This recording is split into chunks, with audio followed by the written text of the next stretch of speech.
రామ్ గోపాల్ వర్మ సంచలన సర్వే ఇప్పుడు నెట్టింట వైరల్ గా మారింది. ఫలితాలకు మరికొన్ని గంటల సమయమే ఉండగా 100% ఖచ్చితమైన సర్వే అంటూ ట్వీట్ చేశారు. వైసీపీ తిరిగి అధికారాన్ని నిలబెట్టుకుంటుందా లేదా టీడీపీ జనసేన కూటమి అధికారంలోకి వస్తుందా అన్న ఉత్కంఠ అందరిలోనూ ఉంది. అయితే విజయం ఎవరికి అంత ఈజీ కాదనేది స్పష్టంగా తెలుస్తోంది. ఎలాంటి ఫలితాలు రానున్నాయనే టెన్షన్ పీక్స్ కు చేరింది. ఈ నేపథ్యంలో రామ్ గోపాల్ వర్మ కూడా ఏపీ ఫలితాలపై ఒక అంచనా వేశాడు. సిరాశ్రీ అనే ట్విట్టర్ యూజర్ ఏపీ ఎన్నికల ఫలితాలపై నా ఎగ్జిట్ పోల్ అంటూ ఓ ట్వీట్ చేశారు. ఏపీ అసెంబ్లీ ఎన్నికల ఫలితాలు, ఏపీ లోక్సభ ఎన్నికల ఫలితాలు అంటూ వేర్వేరుగా ఎగ్జిట్ పోల్ ఫలితాలను రిలీజ్ చేశాడు.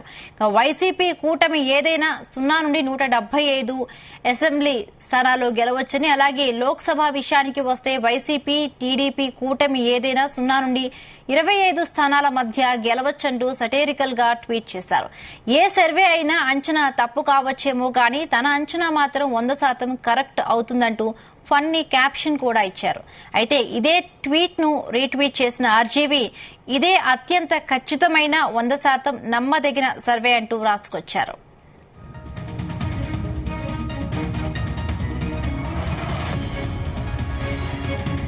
రైట్గా సిరాశ్రీ అనే ట్విట్టర్ యూజర్ చేసిన ఈ ట్వీట్ కు సంబంధించి మరిన్ని పూర్తి అప్డేట్స్ మా ప్రతినిధి శ్రీచరణ్ అందిస్తారు. శ్రీచరణ్, హిమబిందు సంచలనాలకు సెన్సేషనల్ కామెంట్స్ కి మారు పేరైన సినీ దర్శకుడు రామ్ గోపాల్ వర్మ సంచలన సర్వే ఇప్పుడు నెట్టింట వైరల్ గా మారింది. ఫలితాలకు మరికొన్ని గంటల సమయమే ఉండగా 100% ఖచ్చితమైన సర్వే అంటూ కూడా ఆయన ట్వీట్ చేశారు.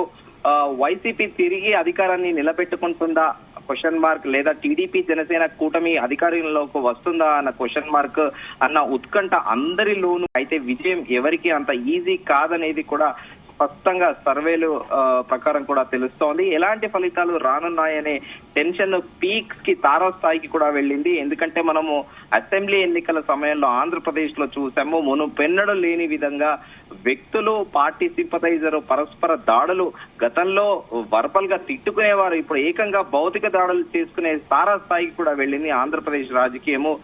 ఈ నేపథ్యంలో రామ్ గోపాల్ వర్మ కూడా ఏపీ ఫలితాలపై ఒక అంచనా వేశాడు. సిరాశ్రీ అనే ఒక ట్విట్టర్ యూజర్ ఏపీ ఎన్నికల ఫలితాలపై నా ఎగ్జిట్ పోల్ అంటూ ఓ ట్వీట్ చేశారు. ఏపీ అసెంబ్లీ ఎన్నికల ఫలితాలు, ఏపీ లోక్సభ ఎన్నికల ఫలితాలంటూ కూడా వేరేవేరుగా ఎగ్జిట్ పోల్ ఫలితాలను రిలీజ్ చేశాడు. వైసీపీ కూటమి, వైసీపీతో పాటు కూటమి ఏదైనా 0 నుంచి 175 స్థానాల్లో గెలవచ్చని, అలాగే లోక్సభ విషయానికి వస్తే వైసీపీ టీడీపీ కూటమి ఏదైనా 0 నుంచి 25 స్థానాల మధ్య గెలవచ్చంటూ కూడా సెటైరికల్ గా ట్వీట్ చేశారు. ఏ సర్వే అయినా అంచనా తప్పు కావచ్చేమో కానీ తన అంచనా మాత్రం 100% కరెక్ట్ అవుతుంది అంటూ కూడా ఫన్నీ క్యాప్షన్ కూడా ఇచ్చారు. ఇదే ట్వీట్ ను రీట్వీట్ చేసిన ఆర్జీవీ అదే అత్యంత ఖచ్చితమైన 100% నమ్మదగిన సర్వే అంటూ కూడా రాసుకొచ్చారు. మొదటి నుంచి కూడా చూస్తున్నాము రామ్ గోపాల్ వర్మది ఒక వినూత్న శైలి. ఆయన పైన పలు విమర్శలు కూడా ఉన్నాయి. రాజకీయ విశ్లేషకులు అంటారు ఈజ్ అ గుడ్ మార్కెటింగ్ గై అని కూడా అంటారు. ఎందుకంటే ఏదైనా ప్రోడక్ట్ ని ఎలా సేల్ చేయాలి, దాన్ని పబ్లిక్ లో ఎలా తీసుకుపోవాలంటే దాంట్లో ఎక్స్పర్ట్ రామ్ గోపాల్ వర్మ. ఆయన మూవీస్ లో కొన్ని మూవీస్ లో అంత కంటెంట్ లేకపోయినా ఆయన చేసే ప్రమోషన్ అసలు ఒక పీక్స్ లో ఉంటుంది. అందరినీ, ఆడియన్స్ అందరినీ ఒక ఉత్కంఠ రేపిస్తారు. మూవీ ఖచ్చితంగా చూడాలి అని అంటారు. ఎక్కువ శాతం అడల్ట్ కంటెంట్ పెడుతూ ఉంటారు మూవీలో.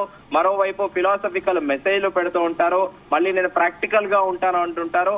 ఇలా వివాదాలకు మారుపేరైన రామ్ గోపాల్ వర్మ ఎప్పుడు ఏం చేస్తారో ఆయనకే తెలియదంటూ కూడా సెటైరికల్ గా నెటిజన్లు కూడా ఎప్పుడు కూడా ఆయన మీద కామెంట్స్ పెట్టడమో అది పరిపాటే, అది అందరికీ తెలిసిన విషయమే. తాజాగా రామ్ గోపాల్ వర్మ సర్వే ఇప్పుడు సంచలనంగా మారింది. ఆయన గతంలో కూడా ఏపీ రాజకీయాలకు సంబంధించిన విషయాల్లో కూడా చూసుకుంటే గతంలో ఆయన రక్త చరిత్ర అనే మూవీ 14 సంవత్సరాల కిందట తీసిన మూవీ కూడా సంచలనాత్మకంగా మారింది. అలాగే అంటే రామ్ గోపాల్ వర్మ ఎప్పుడు కూడా తన మాటలతో సటైరికల్ గా మాట్లాడుతూ ఉంటారు, ట్వీట్ చేస్తూ ఉంటారు. సో ఆయన ఇప్పుడు సర్వేలకు సంబంధించి సటైరికల్ గా ఈ ట్వీట్ చేశారనుకోవచ్చా? ఎలా చూడాలి ఈ ట్వీట్ ను? రామ్ గోపాల్ వర్మ స్టైల్ డిఫరెంట్ అని అందరూ అంటూ ఉంటారు. ఆయన ఎప్పుడు కూడా సెటైరికల్ పేజెస్ ఎక్కువ చేస్తుంటారు అని కూడా ఆయనకు ఒక పేరు ఉంది. ఇప్పుడు ఆయన ఒక కొత్త హైప్ తీసుకొస్తున్నారు. ఎందుకంటే ఆయన ఒక డిప్లొమాట్ గా మాట్లాడుతున్నారు అంటున్నారు. ఎందుకంటే గతంలో ఆయన వైసీపీకి ఫేవర్ గా కొన్నిసార్లు మాట్లాడారని టీడీపీ పార్టీ విమర్శించారు ఆయన్ని. ఎందుకంటే దానికి ఉదాహరణ కమ్మరాజ్యంలో కడప అని చెప్పేసి ఒక మూవీ తీశారు అసెంబ్లీ ఎన్నికల అనంతరం కూడా. అలాగే సెటరికల్ గా చంద్రబాబు నాయుడు, మాజీ ముఖ్యమంత్రి చంద్రబాబు నాయుడు క్యారెక్టర్ ని కూడా ఒక మూవీలో పెట్టి లక్ష్మీస్ ఎన్టీఆర్ అని సంచలనాత్మకంగా మారింది అప్పట్లో మూవీ, ఆయన తీసిన మూవీస్. సో ఇట్లా ఆయన ఎప్పటికీ అప్పుడు కూడా సెటరికల్ గా ఆయన ఎప్పుడు ఏ పార్టీకి సపోర్ట్ చేస్తారో తెలియదు. కొన్నిసార్లు వైసీపీకి సపోర్ట్ చేస్తారు, ఒకసారి టీడీపీకి సపోర్ట్ చేస్తారు. ఆయన మైండ్ లో ఎప్పుడు ఎవరికి ఉంటుందో ఏమీ కూడా తెలియదు. ఇంకొంతమంది విమర్శిస్తారు, రాత్రి 8 దాటిన తర్వాత రామ్ గోపాల్ వర్మ ట్వీట్ చేశాడంటే ఖచ్చితంగా ఒక ఓడక 3-4 పెగ్ల ఓడక అయితేనే ఆయనకు ఒక మంచి కంటెంట్, ఒక క్రియేటివిటీ రామ్ గోపాల్ వర్మలో ఉన్న ఒక ఆర్టిస్ట్ బయటకు వస్తాడని కూడా విమర్శలు చేస్తూ ఉంటారు ఆయన పైన. కానీ ప్రస్తుతానికి ఆయన చేసిన ట్వీట్ మాత్రం సంచలనాత్మకంగా మారింది. అటు ఎవరికి సపోర్ట్ లేకుండా ఇటు సపోర్ట్ చేస్తున్నట్టు కూడా అంటే ఒక డిప్లొమాటిక్ వేలో ఆయన ట్వీట్ చేశారనేది కూడా ప్రస్తుతం నెట్టింట కామెంట్స్ పెడుతున్నారు. ఆయన ఎప్పుడు కూడా ఆయన ఏ ట్వీట్ చేసినా కూడా వైరల్ గా ఉంటుంది. ఆయన టీవీ డిబేట్స్ లో షోస్ లో మాట్లాడినా కూడా, ఏది మాట్లాడినా కూడా సెన్సేషనే. కానీ తాజాగా ఇప్పుడు ఏపీలో ఉత్కంఠ తారాస్థాయికి వెళ్ళింది. ఇటు అభ్యర్థులతో పాటు కార్యకర్తలకు టెన్షన్ గా ఉంది. మరోవైపు బెట్టింగ్ రాజాలు అయితే తారాస్థాయికి వెళ్లి ఇంటర్నెట్ ని నమ్ముకొని గూగుల్ టాక్స్ తో పాటు జూమ్లలో మరీ విదేశాల్లో ఉన్న ఆంధ్రప్రదేశ్ సెటిలర్లు కూడా ఆన్లైన్ లో బెట్టింగ్లు కాస్తున్నారు. ఇప్పుడు తాజాగా రామ్ గోపాల్ వర్మ చేసిన ఈ ట్వీట్ అయితే సంచలనాత్మకంగా మారింది. మరోసారి హిమబిందు